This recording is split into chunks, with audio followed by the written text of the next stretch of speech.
She stood near the restaurant's back door, clutching a small plastic bag of leftover food, careful not to spill a single grain of rice. Her clothes were clean but worn, and her eyes carried the quiet tiredness of someone who had learned not to ask for much. Inside the restaurant, laughter and clinking glasses filled the air, but outside, the night was colder and silent. She whispered a prayer of thanks for the leftovers, thinking of the child waiting at home, unaware that this simple act of survival was about to change her life forever in ways she could never imagine. Inside, a man sat with his young son, finishing dinner after a long day.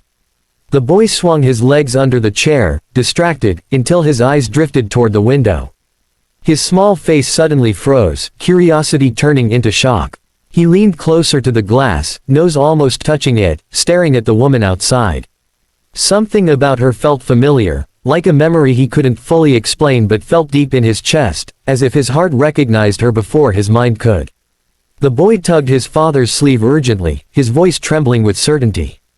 "Daddy, it's her." The father frowned, confused, barely listening as he reached for his wallet. "Who, buddy?" he asked, distracted. The boy pointed with a tiny finger toward the back door. "The lady. The one from before. I remember her." His voice wasn't playful or unsure, it carried a strange seriousness that made the father finally look up and follow his son's gaze. When the father saw her, his breath caught for a brief second. She looked ordinary to anyone else, but something stirred in his memory, an old moment buried under years of routine and responsibility. He watched as she carefully tied the bag, glancing around nervously, as if afraid of being seen. The boy's grip tightened. "She helped me," he said softly. "When I was scared." The words hit the father harder than he expected, opening a door to the past. Years ago, during a stormy night, his son had gone missing for a terrifying hour in a crowded market. Panic had nearly destroyed him. Then, a woman had found the boy crying, soaked and shaking, and stayed with him, shielding him from the rain, refusing to leave until his father arrived. In the chaos that followed, there was no time for names or thanks. Now, watching the woman outside, the memory aligned perfectly, like a puzzle piece snapping into place. The father stood up slowly, heart pounding. He told his son to wait and walked toward the back door, unsure of what he would say. When he stepped outside, the woman flinched, instinctively hiding the bag behind her. Shame flashed across her face. "I'm sorry," she said quickly. "The manager said it was okay. I'm not stealing." Her voice was gentle, defensive, and tired. He shook his head, struggling to find the right words. "My son," he began, pointing inside, "he recognized you."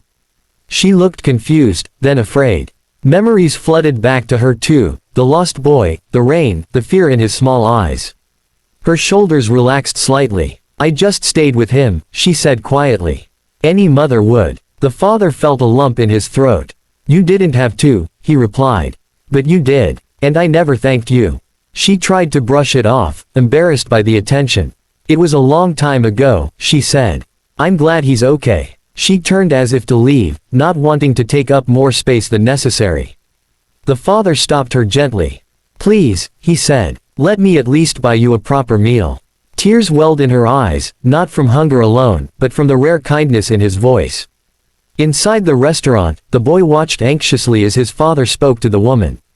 When they walked back together, the boy's face lit up with relief and excitement. "I told you, Daddy," he said, proudly. The woman knelt down, smiling softly at him. "You're very brave," she whispered. The boy hugged her without hesitation, a simple gesture that broke the last wall around her guarded heart. They sat together at the table, and for the first time in a long while, she ate without rushing or hiding. The father listened as she shared her story, how life had changed after her husband passed away, how she worked small jobs, how some days leftovers were all she had. There was no self-pity in her words, only honesty. The boy listened too, learning silently what compassion looked like in real life. The father realized something important then. Success had made him comfortable, but moments like this made him human.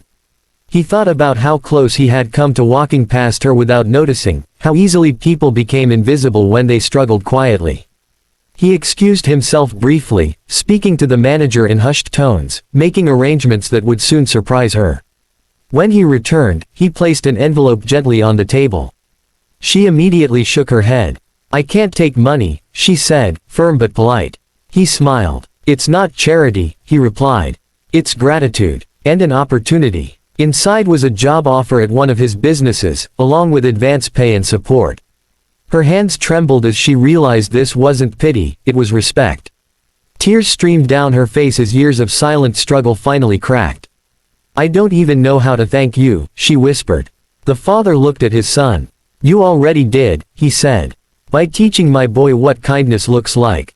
The boy beamed, proud without fully understanding why, but feeling that something good and important had just happened. That night, as they left the restaurant together, the leftover bag was forgotten on the table. She walked out with her head a little higher, hope replacing the weight she carried for so long. The city lights seemed brighter, warmer. For the first time in years, tomorrow didn't feel frightening, it felt possible.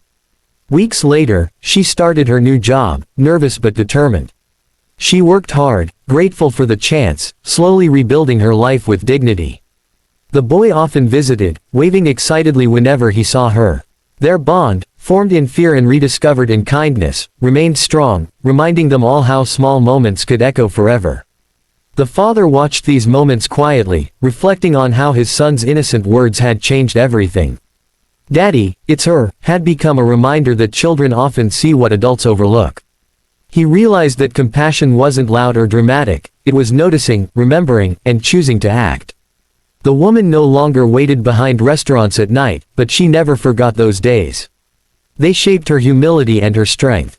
She made a promise to herself to help others whenever she could, even in the smallest ways, because she knew firsthand how one kind moment could rewrite an entire story. Life didn't become perfect overnight, but it became lighter. She smiled more. She slept with less worry. And every time she packed food at home, she remembered the night leftovers turned into a new beginning, all because a child spoke from the heart. The boy grew older carrying that lesson with him, that heroes didn't always wear uniforms, and kindness didn't need wealth. Sometimes, heroes carried leftover food, and kindness looked like staying with a scared child in the rain. And so, a simple dinner, a quiet woman, and a child's honest voice came together to prove one powerful truth. No act of kindness is ever forgotten, and sometimes, the people we help once come back to save us in ways we never expected.